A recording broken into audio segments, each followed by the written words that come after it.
Southeastern 16. It is episode number 6 of the SEC Football Hour. I'm Chase Robinson with Chris Lee. We will dive into all things SEC football here today. Thanks for joining us as always. And we got a lot to dive into today. We're going to open up the mailbag. Yeah, we're going to answer some questions that you, the great listeners and viewers, have sent in to us. We've got some questions we'll dive into. Of course, we'll answer one big question. We'll look at make or break games, who said this, likely and unlikely, and more here. So a lot to get into today. But, we're in July now, Chris. And so I feel like when we get into July, it's, and we've been saying this is getting closer every week, but I feel like when we hit July, like we're here. Like it's time because you better buckle up because football season's right around the corner. Yeah, SEC Media Days is always a good time marker because we have that, and we have about a week or two before fall camp start. That depends on when games start. If somebody has one of those week 0 games, which I don't think we have this year, but yeah, look, SEC sports is a year-round thing now, with portals, with coaching changes, with baseball, all those things. It just never ends. It doesn't, and that's what makes it fun, and that's what that's why we have so much fun here doing this show. So we got a lot to dive into today. We do a lot to keep up with these days. I think most people know we're doing this football show every week. We've got a basketball show we do every week, and launched a baseball show last week for the first time. Debut episode. We'll have a draft episode coming up. Our content is brought to you by BetOnline, your number one source for all of your sports betting needs this season, from baseball, golf, soccer, to all the top fights in UFC, MMA, and boxing. Every stat, every matchup, even live odds and spreads while the games are being played. When the game's over, head on to the online casino, get in on a game of blackjack or poker, unwind with one of the over 150 slots games. Head over to the website today to get in on the action. Use promo code BELIEVE, BLEAV, for your 50% welcome bonus on your first deposit. Bet online. The game starts here. So, like you mentioned, a lot to dive into today. One big question. We like to do this. We're going through all 16 teams here with this one big question. So we'll look at one big question for Tennessee, Georgia, and Texas. So my one big question for Tennessee, Chris, is with all this talk around Tennessee this year, specifically their offense, really good quarterback coming in, maybe not as proven as other quarterbacks. But my question is, can they put up the offensive numbers like 2022? Because if they do, we're having a totally different conversation about Tennessee come the end of the year. I think they're going to be a good team regardless. But if they put up those same numbers as we saw Hendon Hooker in that 2022 team, the conversation of Tennessee is going to be a lot different as we move through the season. So that's kind of my question. Yeah, and a lot of folks thought maybe we would see that last year from them. Continue that. We didn't. Last year was not like 2022. But my question is, can they put up those offensive numbers like that 22 year? Yeah, and I think the question that may dictate a lot of that, Chase, is the question I've got. How good's Nico? Is he that next elite guy? Is he a guy that's going to end up winning a Heisman or being on the stage in New York? Or is he just a good quarterback? You've seen a lot of really highly regarded quarterbacks come through this league. I think back to, I don't know how many years ago, 20 years, Brock Berlin, was number one player in the country, which, just never really arrived like people thought. For every guy that has been anointed the next big thing at its school, you got a guy somewhere that missed. And so I want to know, is Nico the guy that everybody wants him to be, everybody hopes him to be, or is he just good? I would bet more on him being a superstar, but you never know. Hasn't played a lot, got a lot to prove this year. I think how good he is or isn't, or maybe how great he is or isn't, will have a lot to say about how good Tennessee is or isn't. I completely agree with everything you just said. And, because they've got pieces around it, but a lot hangs, I think, on the quarterback. And is that always a good thing? I don't know. If you hang everything on the performance of the quarterback, but yeah, we'll just have to see. What is one big question for you, Chris? On Georgia? Yeah.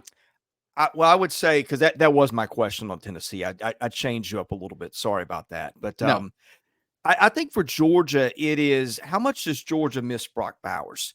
Because we know Georgia's got a loaded receiver room with Ra Thomas and some of those guys. But let's face it, Brock Bowers was the guy that, like, if if you were a defensive coordinator, you were losing sleep. They've had a lot of good receivers. I don't know if there's been an A.J. Green in Kirby Smart's tenure, but there was a Brock Bowers, and he's one of the best tight ends we've ever seen in college football. He's not around this year. How much will they miss that when they've got a 3rd and 10 that they got to convert? He was, 19 was the guy they looked to. Do they have a guy that can step up and be that guy? Will the group of guys that they've got spread the field? They don't need one guy. I don't know. But I know when you lose a stud like Brock Bowers, you're usually going to feel it somewhere. And I don't see a guy in that receiving core that's quite what Brock Bowers was. Yeah, that's and funny you say that. That's I was leaning towards that question. I changed it last minute, kind of along the same lines there. But I think that's huge for Georgia this year. Like what Brock Bowers did was incredible there at Georgia, and just the consistency that he provided for that offense. I went defense though, and kind of my question is kind of a broad question, but is this defense the one that's going to get Georgia back to the national championship? We ranked our top 5 defensive teams on our show last week. If you missed that, you can go back and watch.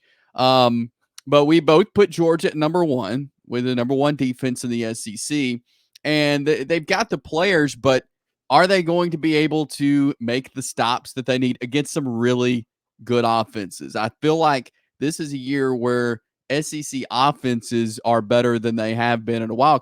And you look at Georgia, they've got Texas on the schedule, they've got Ole Miss on the schedule. I mean, they're going to be playing some Alabama. They're going to be playing some high flying offenses. And is this defense ready for the challenge? And is this defense going to be the one that's going to get Georgia back winning national championships? Yeah, there's a lot of great quarterbacks in this league, a lot of them. It's going to be interesting to see if Georgia can hold up that elite level of performance that we've seen it have. Pretty much just about every year of Kirby Smart's tenure from about year 2 or 3 on. Yeah. So we'll move to our third team, the Texas Longhorns. My big question on Texas, I stayed kind of on the defensive side. They lost some guys along the defensive front to the NFL. I mean, they had 2 guys on the edge that were incredible. So my question is, did they rebuild the defense enough to be elite? So that's kind of my question. Did they find enough pieces? And I think they, as a defense as a whole, they went out and got some guys. Some guys are coming back, but specifically along the front, I think is where they're going to be missing some guys. And did they rebuild that enough to remain an elite defense? Yeah, that's a good question. You win and lose in this league a lot of times with stud defensive linemen. We've seen so many of them between Georgia and Alabama. It seems like those national title teams have always got a couple. I think that's an excellent question because you got to get some stops in this league, and it starts up front. So what is your one big question for the Longhorns? Well, and I think Paul Feinbaum stirred this up last week, and it's the quarterback thing. And to be honest, I hadn't really put a lot of thought into that. You got Quinn Ewers and Arch Manning, and last year it worked okay, right? But at the same time, I think Arch Manning knew he was going to be sitting a year. Look, we've known about Arch Manning for a half dozen years now. It is super, super rare in this day and age where a guy of that talent not only sits the first year, but comes back to the same school where he was the next year to ostensibly sit again. Now, look, I'm not saying that, yes, they've got a chemistry problem, that it's going to fall apart. I'm not saying any of those things. But the fact that Paul Feinbaum threw that out there as Arch Manning being their quarterback by the end, well, I mean, that again, something weird would have to happen. An injury, poor performance, or maybe just him goes seizing the job. And if it's not an injury, like if it's an injury, that doesn't cause any chemistry issues, right? But if there's something that's gone wrong with the quarterback room and you got division, that can undo a locker room in a hurry. So again, this is a question, not a statement, but I just thought when Paul Feinbaum dropped that prediction, it begs some questions because talents like Arch Manning usually aren't going to sit for 2 full years. And I've gone back and forth with that too, because I certainly agree with what you're saying. And I thought it was, I've been curious about how this is going to go. I thought it was great choice for Arch Manning to go to Texas. I mean, Steve Sarkisian is a brilliant offensive coach. He's great at developing quarterbacks, and Arch, I think, will be successful playing for him. But yeah, like, how long do you sit and wait? How long do you wait for your turn if you're an Arch Manning? And in this day and age where the portal is hot like it is, how long do you sit and wait? I think that's an excellent question. And the team chemistry aspect is big too. That, like you said, that'll tear up a locker room in a heartbeat. I'll throw another permutation of this out there too, okay? And again, this is all hype. Well, let's say it's not going well, and Arch Manning decides I'd like to be somewhere else next year. Kids are shopping themselves in the portal in the off season. They're distracted. They're looking to get out and go other places. Again, not making a prediction. I'm guessing Steve Sarkisian has covered this in his head 1,000 times, but you see it here and there at places, and it's a very unusual situation to manage and one that's worth monitoring. It is, and Quinn Ewers is a great quarterback. I mean, there's no doubt about it. So when you have two good quarterbacks like that, I'm interested to see how Sark handles it. Again, you know, I don't feel like he's a guy that you're going to see two quarterbacks, come in. That's just not his MO as an offensive coach. But I mean, when you have two really good, you're in good shape at quarterback no matter what. If you're the Texas Longhorns, so that's an excellent question, Chris, that you bring up. So that's one big question on Tennessee, Georgia, and the Texas Longhorns, as we've been looking at these big questions for each of the 16 now SEC schools. So we have, if you've noticed our channel, we've switched over to Southeastern 16 last week. And so we add Texas and Oklahoma officially now into the SEC. And we talked a lot about that on last week's show. So if you missed that, you can go back and watch episode 5 of the SEC Football Hours. We welcomed Oklahoma and Texas to the SEC. Now, we did something fun this week, Chris, as we asked for some questions from the viewers and listeners for a mailbag segment. And if you didn't get a question in this week, that's okay. We'll be doing this more. But I thought it was really fun to incorporate some of our great viewers' questions. So let's open up the mailbag here. Got it pulled up now. And so, Chris, first question we got was from Hayden. He is in Alabama.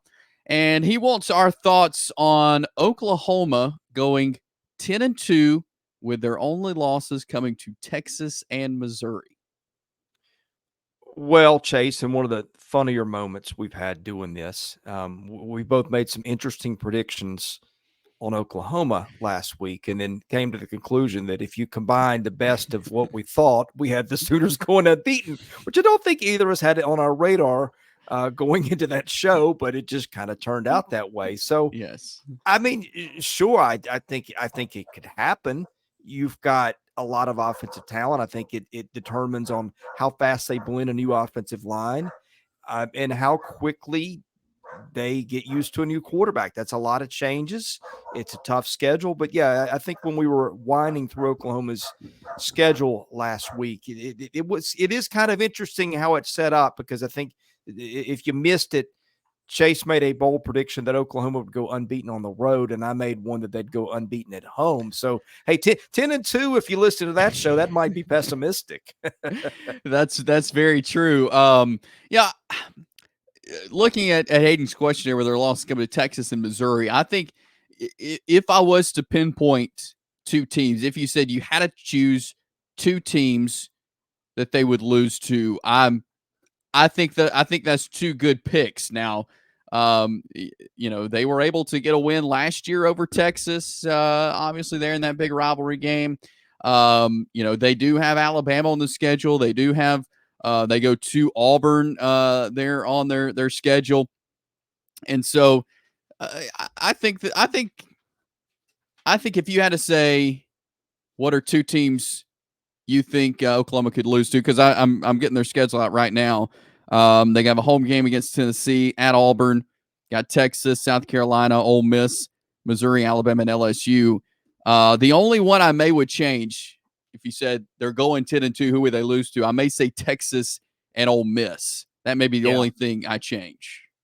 Yeah, look, even if they go 8-4, it'll have been a really good year in Yeah. all. Now, if they get slaughtered in those 4 losses, assuming they were to lose those 4, maybe it looks differently. But I mean, it's a very challenging schedule and a lot of, I don't know if you call them 50-50 games, but certainly games where you're probably going to see spreads a touchdown or under. Yeah. So appreciate the question, Hayden. Appreciate you sending that in to us. Really good question here coming in from Michael. How good do you think Alabama's defense will be this year, especially with a young secondary in a year with some very good quarterbacks in the league? This is an excellent question. We talked about Alabama's defense a little bit on the show last week, but he brings up a good point. Young secondary, and we talked about it a minute ago. There are some really good quarterbacks in this league. Well, I feel like Michael might have been a voice whispering in my head when we talked about this last week because I said Alabama, I'm always going to bet on Alabama being top 5 in defense until it's not. But you look at the cast of characters, there's not a Will Anderson. There's not, a couple of future NFL corners that are going to be that, or a safety. They are talented players. They are not the household names that that we just got so used to with Alabama. So I think he's asked a terrific question, and if I had a lot of confidence in the answer, I think I'd have a little more idea of where this is going to go for Alabama. Again, I think they'll be good. The question is, will they be great for all the reasons that he outlines? Right. And watching this spring game, and I know you can't take a ton out of a spring game, especially now. It's a glorified practice. But there are some questions on the defensive side to me on Alabama. Now I still think they're going to be good. I think Kane Womack is a excellent defensive coordinator. I like the scheme that he's bringing in. He got some of the like the wolf position now and things like that. But I think there could be some growing pains with this defense of getting everybody on the same page in a new scheme.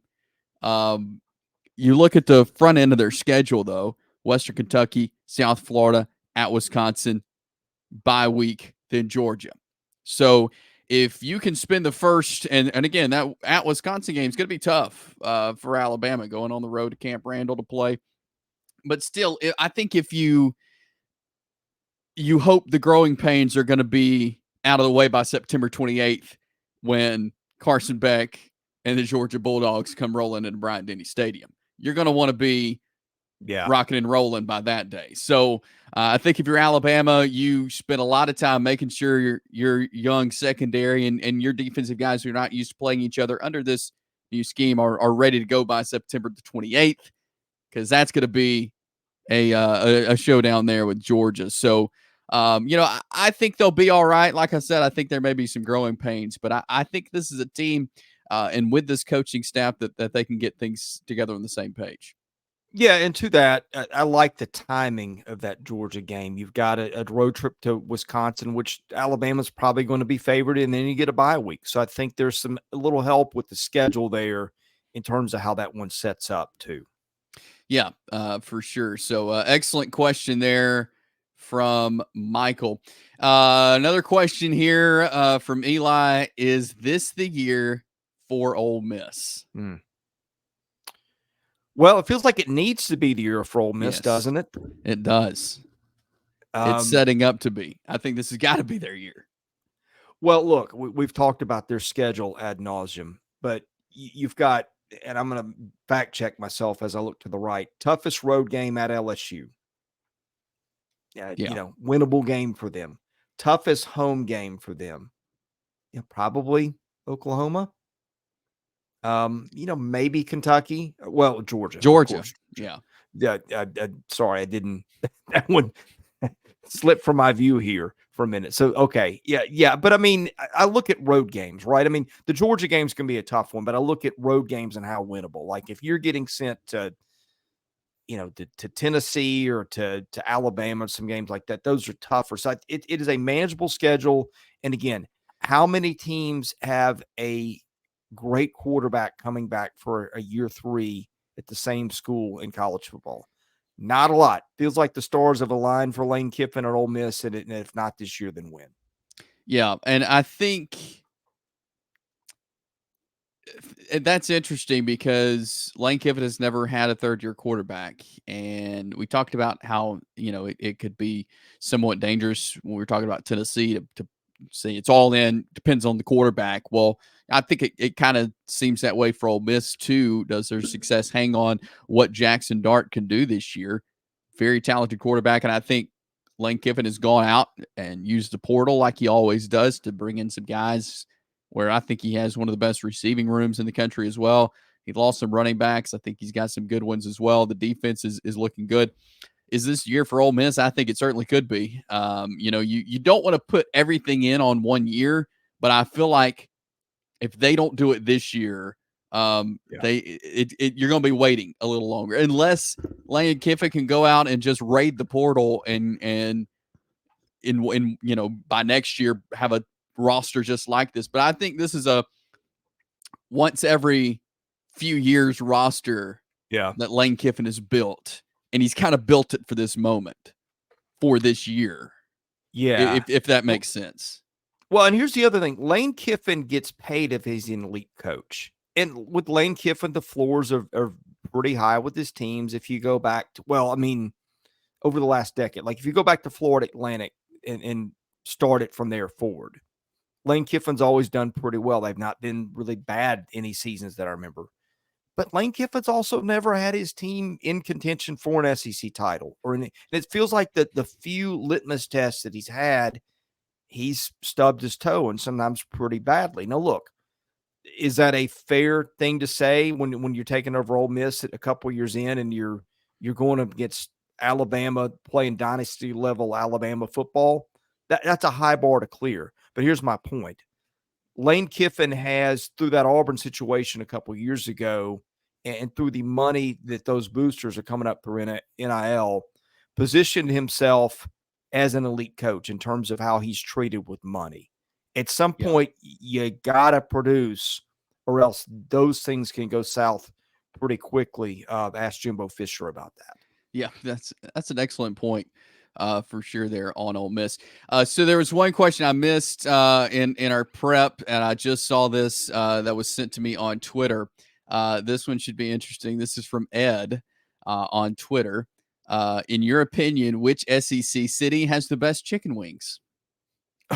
Oh, well, I would be lying if I told you I'd sampled chicken wings in every city, but I will tell you this. I'm in the Nashville area. We're pretty well known for our chicken around here. I will take Nashville someplace, somewhere against the field. Yeah, so I've not been to many SEC cities. I'll just put that out up front. I've been to Auburn on many occasions. I've been to Tuscaloosa on many occasions. I am in the state of Alabama, and so I think I know where you're going. I've not sampled a ton of chicken wings in both of those places, but I will say there are some good places to eat there in both of those areas. And if you're a barbecue lover, I know I'm getting off the question here, but Tuscaloosa and Auburn have some fantastic places there.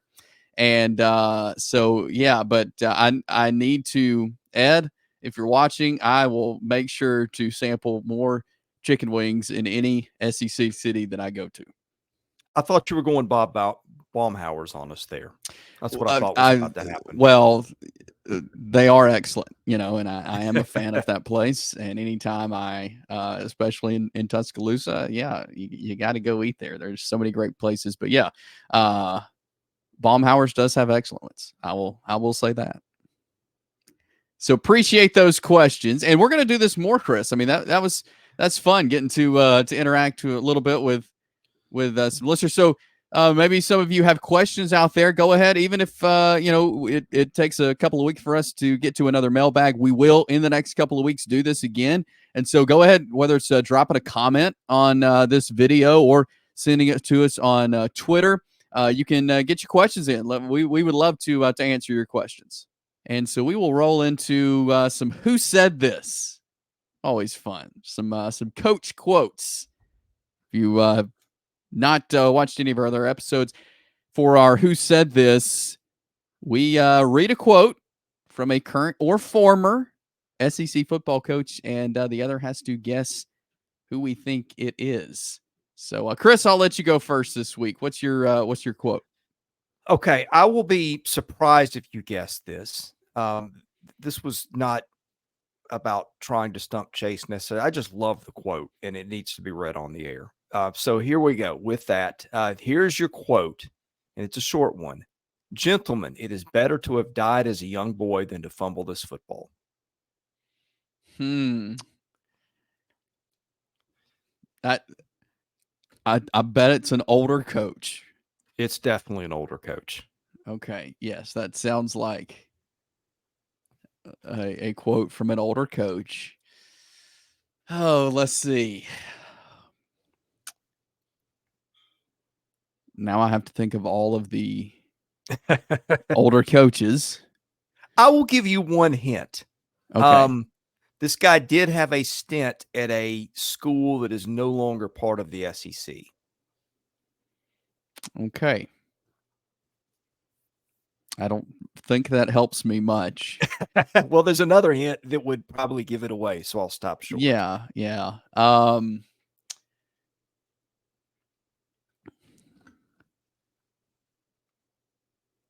And this is tough. I mean, this is 2 weeks in a row you've got me stumped on these older coaches. Man, let's see. How about Lou Holtz? No, John Heisman, who coached at Auburn from 1895 to 99, and then at Georgia Tech from 1904 to 1919, which was part of the SEC. Well, I guess they weren't.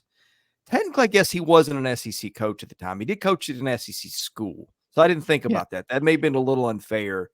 But, hey, this is about entertaining our audience. Yes. And I thought that was a great quote. I was just looking up great quotes from SEC coaches, and that one popped up. But get this. This was also worth a note. John Heisman was also the basketball coach at Georgia Tech for 3 seasons and the baseball coach from 1904 to 1917. I didn't know that. I don't know if any coach has ever coached even again, Georgia Tech was not an SEC school at the time. It became an SEC school later. I'm guessing he's the only guy that's done duty across all 3 sports. But that was impressive. I mean, we know him as the guy that's got the preeminent award named after and all those things, but I didn't know those other things too. I did not either. Can you imagine now a SEC football coach coaching another sport? That's crazy. I mean, you used to see that some, you'd see some overlap occasionally between basketball and football. But yeah, that's insane. There's no way that could be done now. I hope so too. No. Yeah, that's a lot. That was a good one. You got me there. All right, here we go. Who said this? When I wake up in the morning and I turn that film on, it's like reading a book and it's exciting. I don't read books, but if I read books, it would be like reading a book. That sounds. I mean, that's got to be an old school football coach. Maybe not old in terms of time, but like a guy that wore the bike shorts and all that stuff. When you think of that, I don't know if this is it, but that sounds a lot like Ed Orgeron. Close, very close, but no. It was Les Miles. Oh, okay, yeah. I knew it wasn't Eli Drinkwitz. Yes. So you were on the right path there with LSU, but yeah, that was Les Miles. I thought that was funny. That and I can hear him saying something like that. Yeah. That's good. And it's funny, we have not had a Les Miles quote on. He's a very quotable coach. We have not done one yet. 6 episodes and not done the Les Miles. Well, we can mark that off the list now. So yeah, that's our Who Said This for this week. We'll move into some likely or unlikely couple of scenarios. I'll go first this week. My first likely or unlikely, Chris. Auburn gets to 8 wins. Oh, okay. He checks the schedule here. Alabama A&M win. Cal, I'll give them that one. New Mexico, give them that one. Arkansas, give them that one. Where can I find 4 more wins? Alabama. I'm sorry, not Alabama. Vanderbilt, Louisiana, Monroe. Boy. From there, so that's 6, right? Yeah. And that look that they who knows? Could lose to Cal. I'm just giving them that to try to get them. So that means they got to get one against. Let's see, they've got to get 2 of these 6. Oklahoma, at Georgia, at Missouri, at Kentucky, A&M at Alabama. I'm going to go no. Okay. What's the over-under on the Vegas over-under on that? 7.5. Okay. The win total 7.5. And that's tough because I feel like their schedule is laid out in a way where they could get to that, but then again, they have first 5 games at home, including Oklahoma. That's going to be a tough one, but you do get that one at home.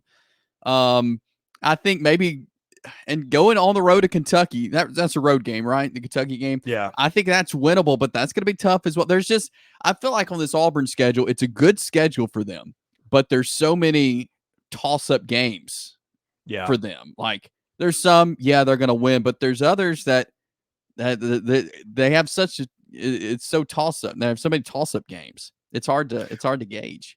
Well, and I think I'm going to articulate what you're real saying with another layer here. If those toss-up games, tell me where they're going to be favored. Oklahoma and Auburn. I'm guessing not. Yeah. Although that one might be close. I mean, it could be at Georgia, no. At Missouri, no. At Kentucky, probably not. Yeah. A&M and Auburn, I think they may be favored in that one. And at Alabama, no, I don't think so. So I mean, I think 7.5 is pretty close, but you better not stump your toe against a Cal and I know this one's crazy, but even Vanderbilt.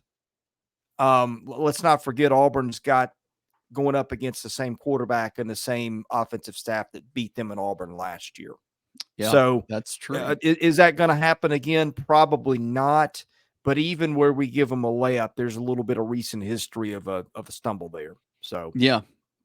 So I thought that's interesting because again, I think it's an interesting year for Auburn. There's a lot of questions to be answered. Is it more of a favorable schedule than other folks have in the SEC? Yes, it is. But what exactly does this Auburn team look like? I think there's a lot to figure out there. So my second scenario, likely or unlikely, Montrell Johnson of Florida, running back for the Gators, finishes as a top 3 back in the SEC this year. Okay, let me consult Phil Steele from my list of running backs to make sure I'm not forgetting anybody. I do this every week. Thank God I finally got a Phil Steele, Chase. It only took me like 7 trips to find one, but I got one. All right, his running backs. He's got Jarquez Hunter and Montrell Johnson as his first 2.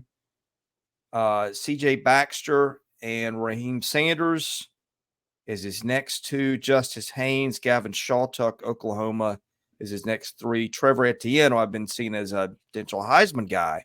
Dylan Sampson at Tennessee. You said top 3? Yeah.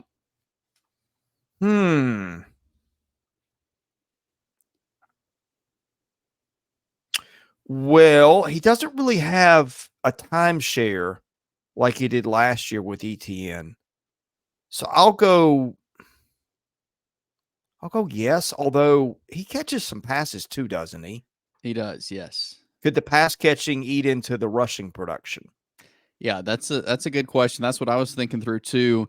And I think maybe it has to do with how the season goes for Florida. Like, and what the offensive line is like. I think maybe that's been a priority for them this year to get some protection from Graham Mertz and the guys back there so that they can make something happen, win some games. But I think you could put a question mark by that. Like, possibly. He could be. I think there's a good chance he is if he, if he plays like we know he can. And not having to share time, I think might be the biggest thing for him. Having Etienne leave and him be the main running back there for the Gators, I think could definitely go a long way for him. So that is my scenarios. Yeah, Chris, let's hear yours. Yeah, okay. This one's interesting. Mississippi State averaged 21.8 points per game last year. Is it likely or unlikely that State goes over that number this season? And I think they were 31 point something a couple years ago last year under Mike Leach. Of course, that was much healthier situation at quarterback and running backs, and just everything was different then. But Yes. and one of the reasons, and Phil Steele says, I'm giving you a little bit of a push here to make your decision, but Phil Steele thinks they'll go over. But then you look at that schedule, and it's a little problematic. Plus the fact that Yes. they lose some offensive linemen and other guys. What was the number again? 21.8. 21.8.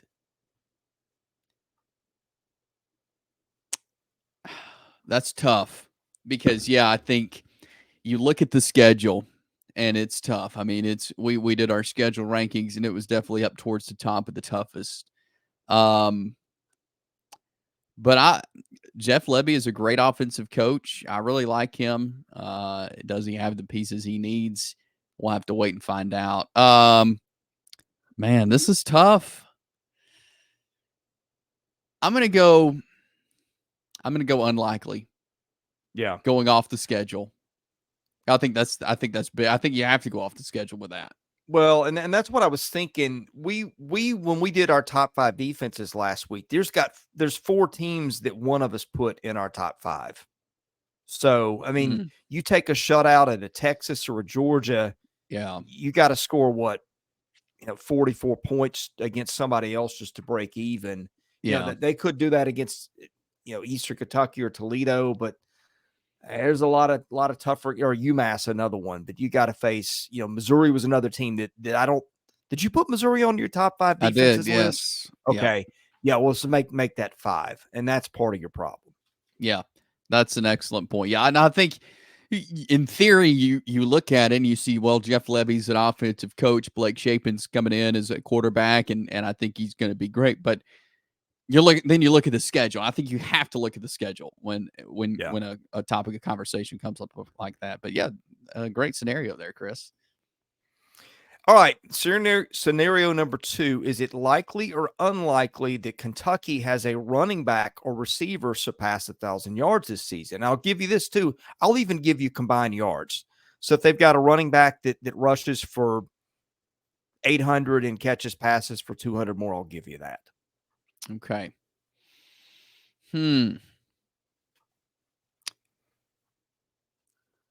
know what? I'm gonna ride likely on this one. Okay.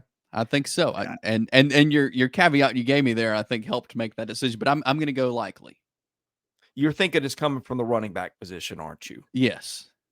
Yeah, because I think that you might see Kentucky's, Brown and those guys cannibalize from each other enough to where it's probably not coming from a receiver unless there's some rushing yardage in there. But, you've had years where Kentucky would rotate 2 or 3 running backs, and they got the transfer from Ohio State. Although he wasn't a superstar there, you got a good quarterback there, allegedly. I'm not saying that disparaging. I'm just saying we hadn't seen it. But, I think that'll be interesting. In the schedule, too, you got Ohio, you got Southern Miss on there, you got Murray State, you got Vandy, maybe a chance to pad some numbers in a blowout somewhere. Yeah, I agree with you there. But yeah, the running back position, utilizing them, getting some guys working out of the backfield, catching some passes out of the backfield, I think will go a long way for Kentucky. That was a good one too there, Chris. So that's some likely or unlikely for us here today. We'll move into our final segment here, make or break games. We've got Missouri, Mississippi State, and Ole Miss on the docket today. So, Chris, what would you say is a make or break game for the Missouri Tigers? Well, Chase, when I do these, I lean a lot on venues. And to me, if you're going to be a playoff contender, which is where Missouri is aiming to be, you better take care of your home games, and you also better take care of them late. Feels like voters, pollsters are more forgiving of losses if they come early than if they come late. That's the reason I've circled Oklahoma in Columbia on November 9th is maybe the make or break game of the season, because you lose that one, and those 2 factors, that it's a home loss and it is later in the season, might work against you a little bit more, just given the timing and the venue. Yeah, that's a good one. I went with for Missouri the October 26th matchup at Alabama. Yeah. I think these are two teams that are going to be in the college football playoff conversation. And up until this point, really the toughest team Missouri would have played is on October 5th at Texas A&M. At Texas A&M against a team that I think is going to be pretty good this year. So you got this matchup at Alabama. You win this game in Tuscaloosa, and I think your chances of making that playoff are going way up. You lose this game based on the looking at Missouri's schedule. We talked about schedules a few weeks ago. Will the committee go strength of schedule heavy this year? Yeah. Missouri does not have a they don't have a very hard schedule. I mean, it's an SEC schedule. It's going to be tough. We know that. There's no doubt. We had Missouri towards the easier side of our list of schedules. So you've got to win games like this one at Alabama, I think, if you want a shot at the playoff. If you lose a game like this to Alabama, it's going to be harder, I think, for a good seed in the college football playoff. You may get one, but you're going to be a lower team.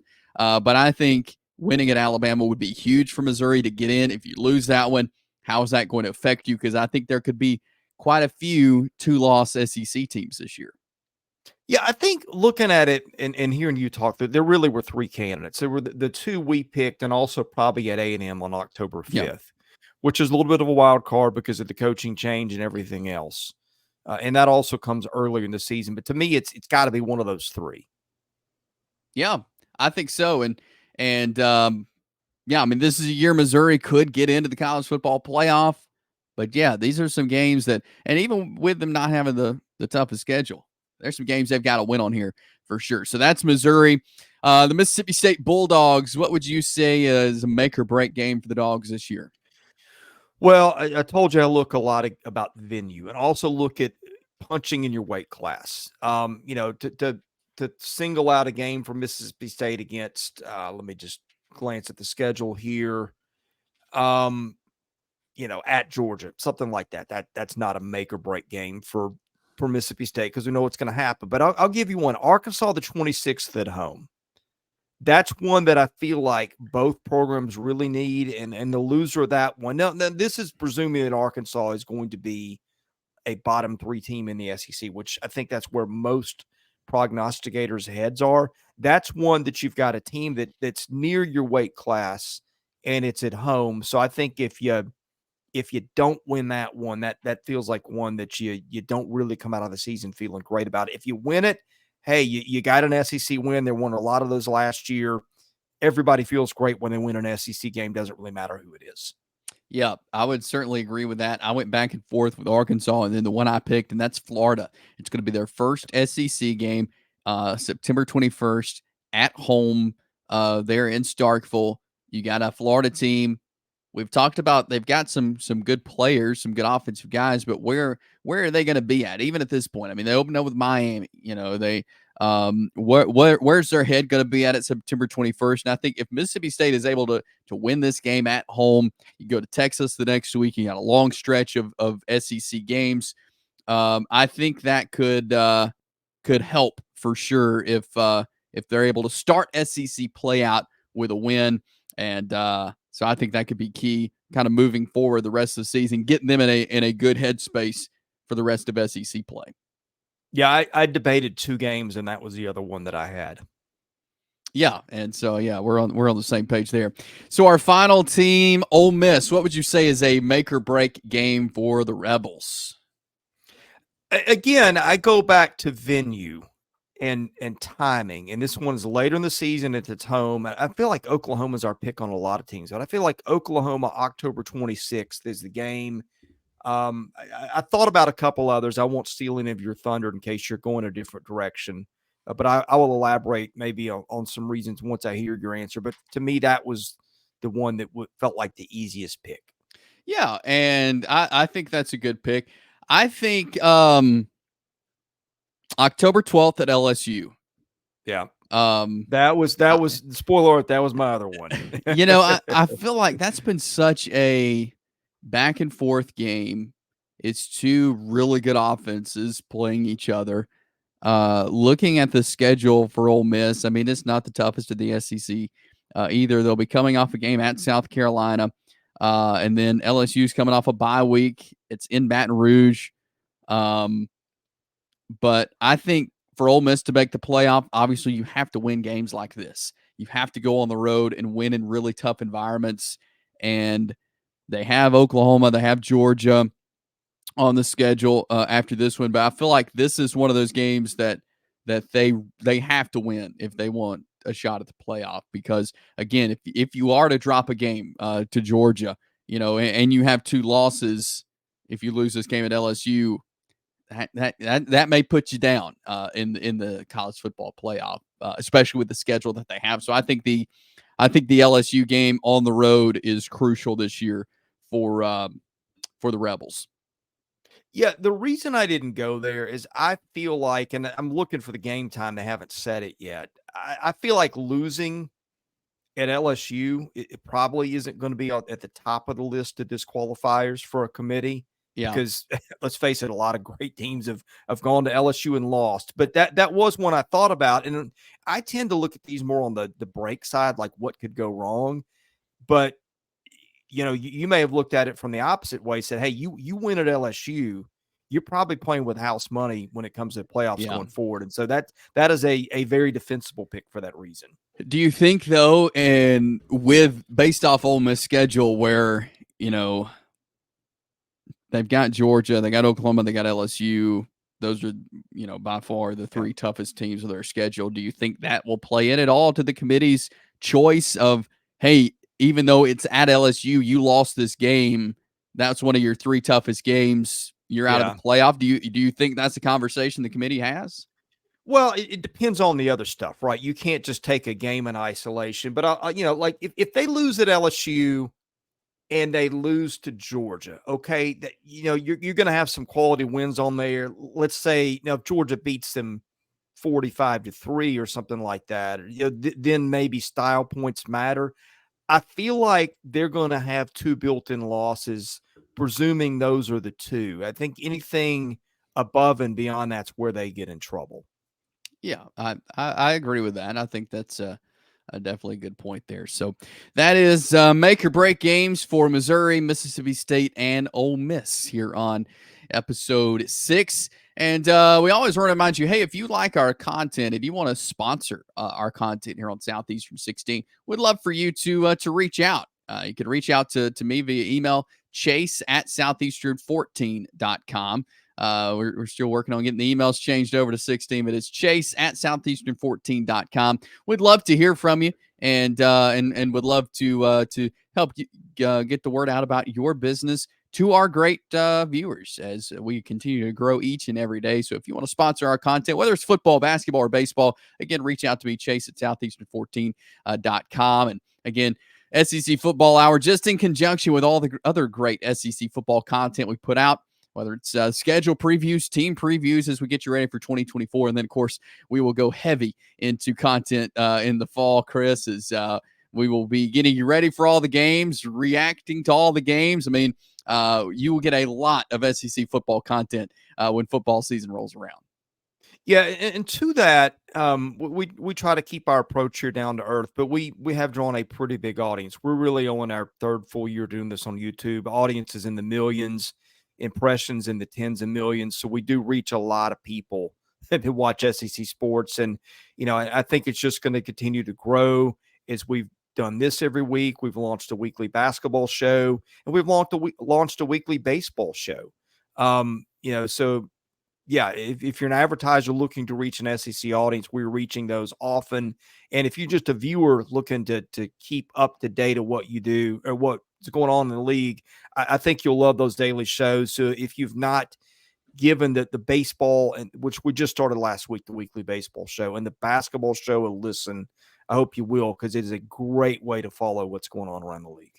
It sure is. And of course, we do this every week as well here on the SEC Football Hour, and we will do it again next week. Remember to subscribe to the Southeastern 16 YouTube channel. You can Also, we're on Twitter. You can follow us there. Like this video, share it with your friends, and hey, spread the word about Southeastern 16 as we bring you daily content for football, basketball, and baseball across the SEC. Hope you have a great week. We'll talk to you again next week on the SEC Football Hour here on Southeastern 16.